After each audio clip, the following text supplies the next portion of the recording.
E quem vai nos dar dicas de como ganhar pontos positivos com seu chefe e na empresa é a coach em comportamento e etiqueta, Ângela Pimentel. Tudo bem, Ângela? Bem-vinda, bom dia. Como vai? Dia, tudo bem, Maria Cândida? São muitas as dúvidas, né? A gente vive falando e tudo, mas as pessoas têm muitas dúvidas. Por quê, hein? Então, eu acho que as dúvidas aparecem exatamente na hora certa. Sei. As pessoas, quando sentem a necessidade, nossa, eu preciso buscar conhecimento nisso.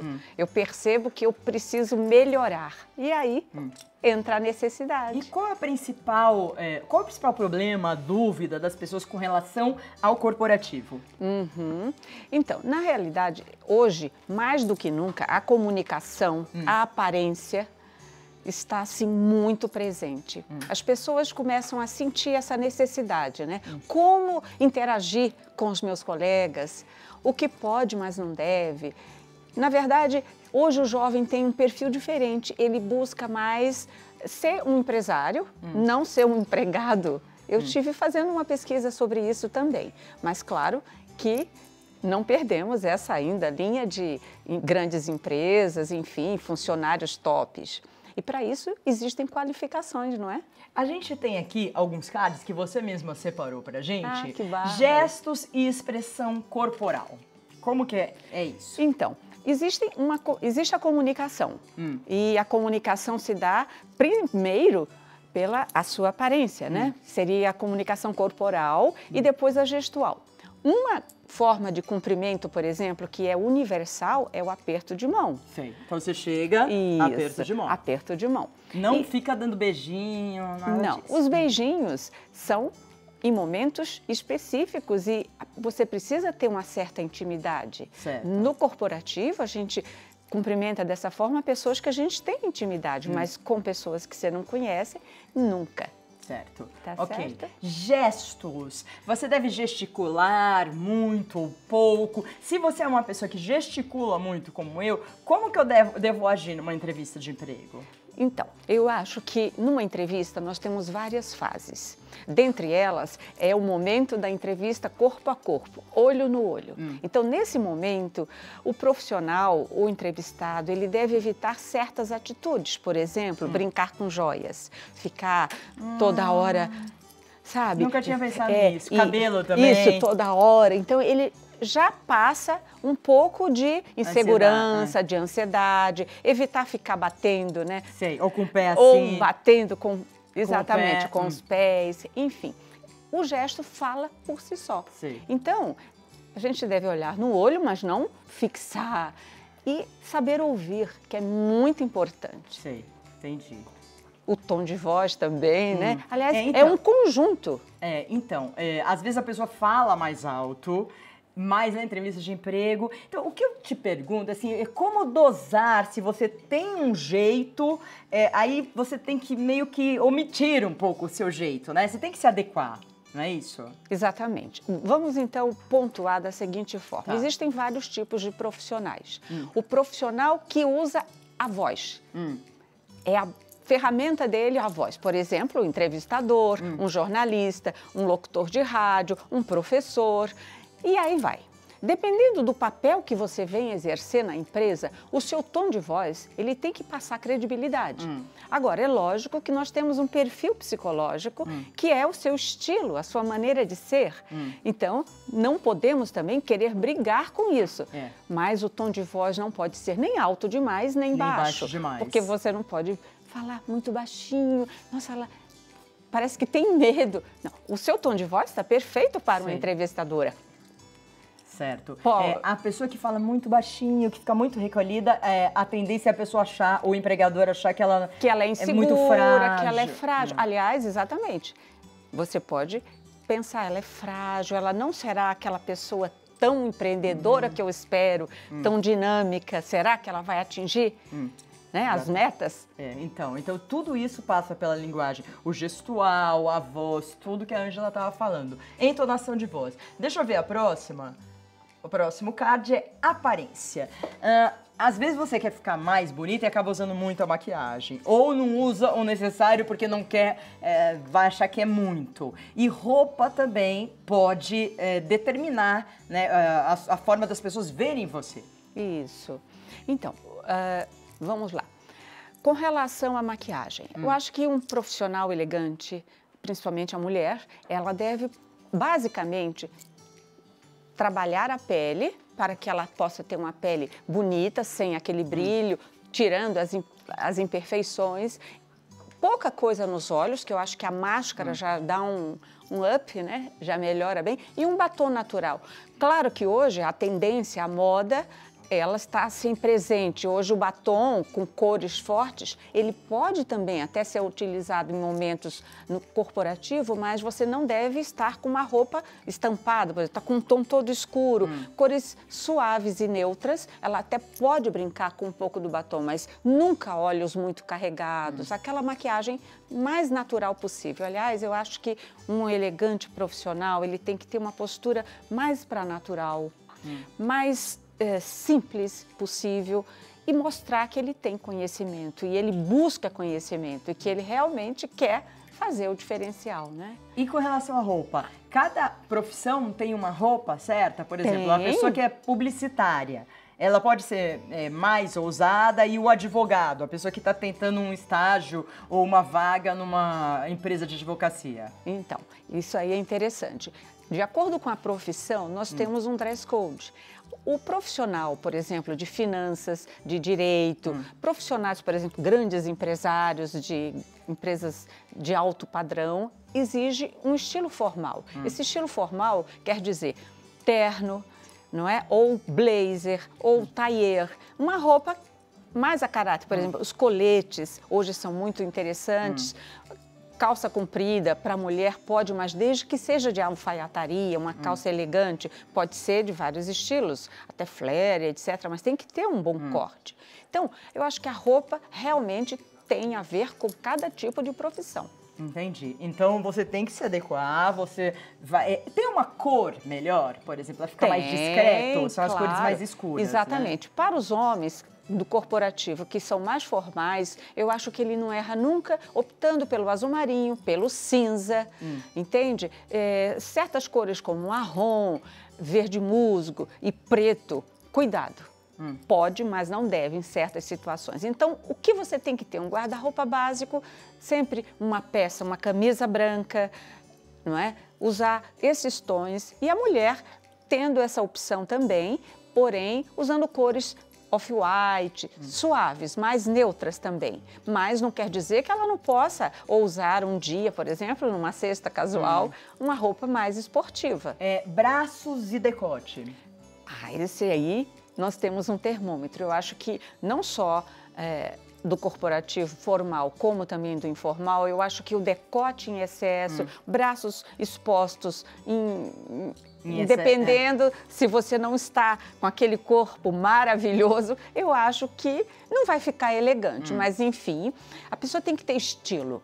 Eu acho que não existe uma regra que venha dizer que você não pode usar aquilo, mas você tem aquele seu termômetro, que é o espelho, e você sente, não, hoje eu não estou bem, essa roupa não está ideal, não é? Então, realmente, decotes e braços expostos... Tome cuidado. Não é muito bem Próximo, currículo. Currículo, né? Então, currículo, as pessoas também não sabem direito como mandar. Hoje os padrões estão mudando também de currículo, as pessoas gostam de coisas menos clássicas, você não sabe. Como que a gente faz? Então, hoje o currículo, ele tem que ser assim, o mais breve possível, simples, onde você começa no máximo com 4 itens. Seria o nome, não é? Qualificação. Nem sempre você é obrigada a colocar documentação. Documentação hoje não está sendo mais usada, você só passa depois para o RH, caso você seja contratada. O mais importante é você passar as qualificações para aquele cargo que você está se propondo a assumir. E, na verdade, não é necessário também assinaturas. Não se pede mais, muito menos foto, né? Que antes... E salário a gente coloca? Não. A não ser que na entrevista você tenha uma pergunta com relação ao salário e você pode dar uma referência de teto. Sim. Isso eles também saberão, mas é uma forma também de analisar o candidato, não é verdade? Sobre isso. Então, salário, a gente não deve... Porque se você já viu o perfil da empresa, já sabe mais ou menos o teto, então é óbvio que você já está ali conhecedora dos fatos. Então, são as informações básicas, sem fotos, com o contato. É importante colocar redes sociais? Depende. Então, depende muito. É exatamente o que nós falamos anteriormente, o perfil daquele profissional. Se ele é um profissional muito, por exemplo, informal, ele até pode, mas não deve. Não deve? Porque contato seria e-mail, não é? Se ele tem um WhatsApp, o telefone e tal, tem que ter assim, para entrar em contato com a pessoa, mas rede social, para Face, assim, não. Não. Mas se a pessoa tem um site... Sim, né? Claro. O site, sim, claro. Né? Sem dúvida. Porque às vezes o Instagram também é um próprio... E LinkedIn também é LinkedIn é importantíssimo. LinkedIn, eu acho que é o seu espelho. Tá. Você ali pode deixar e o profissional... busca um perfil e acha, então, não colocar o pessoal, mas sim... O pessoal, isso. É que muitas vezes as pessoas, elas estão misturando hoje em dia o pessoal com o profissional. É verdade. E aí, né, por exemplo, uma pessoa, de repente, advogada, ela precisa de biquíni. Enfim, e aí o empregador fala, mas não estou entendendo o que é isso. Então, as pessoas têm que decidir também por que linha vão, né? Isso. Porque tudo que você posta...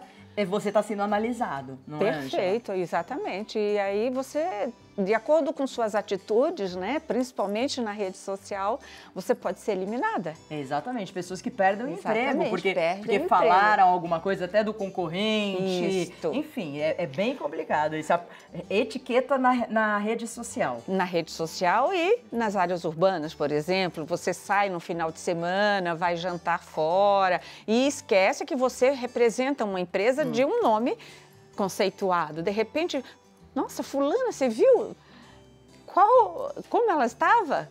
Não é verdade? Então, a gente tem que tomar cuidado, não é? Entendi. Porque você pode manchar até a sua imagem. Dar uma exatamente. Nós temos um próximo card, que é o etiqueta corporativa, que é basicamente tudo que a gente falou, né, Ângela? Mas tem alguma coisa que você gostaria de ressaltar? Eu acho que a etiqueta corporativa é uma extensão da sua forma de ser, que você não escolhe os amigos, né? Na verdade, quando você entra numa empresa, você não sabe com quem você vai conviver. E em casa você tem convivência com seus mais próximos, parentes, etc. Mas eu sempre falo para os meus alunos, um bom empreendedor, ele começa a aprender em casa, porque é lidando com os mais próximos, com seus funcionários, não é? E depois ele vai mostrando, porque aquilo que você faz lá fora, você pode vir a fazer em casa, não é? Ou vice-versa, em Ou casa, vice-versa. lá então, fora. É por isso que eu acho que a educação é muito, porque a gente ensina aos nossos filhos, é muito na repetição, né? Porque se você falar, em casa eu faço, mas no trabalho eu não faço, vai chegar uma hora que você sem perceber, você vai fazer no trabalho o que você faz em casa. Então tem que ter uma medida para tudo isso, né? E na etiqueta corporativa, o que é etiqueta corporativa, na verdade? Etiqueta corporativa vem a ser a maneira pela qual você interage com seus colegas, a sua forma de ser um líder, ser um bom gestor, estar exercendo os seus papéis de uma forma de excelência, buscando sempre novos conhecimentos, não é verdade? Não tendo medo de ousar, que isso que vai fazer o seu diferencial. Então, é evitar atrasos, ter sempre uma excelente, boa aparência, porque o atraso vai... Não adianta, tem até um ditado que diz, você no início quer aparecer, quer mostrar, mas aos poucos você vai sendo analisada e a gente vai vendo, nossa, um dia ela dá uma desculpa, um dia... E a gente vai percebendo que ela não é tão maravilhosa como aparentava. Então, a gente deve mostrar sempre a mesma cara e buscando sempre melhorar. Eu não posso deixar de te perguntar sobre festas de final de ano corporativas. Isso é incrível. Que a gente já está né, em novembro, e agora, no meio de novembro, final de novembro e começo de dezembro, as festas corporativas acontecem. E muitas pessoas perdem cargos até, existe uma diferença entre uma festa normal e uma festa corporativa. A festa corporativa não é aquela que você vai aproveitar até de manhã, né? Claro que não, de hipótese nenhuma.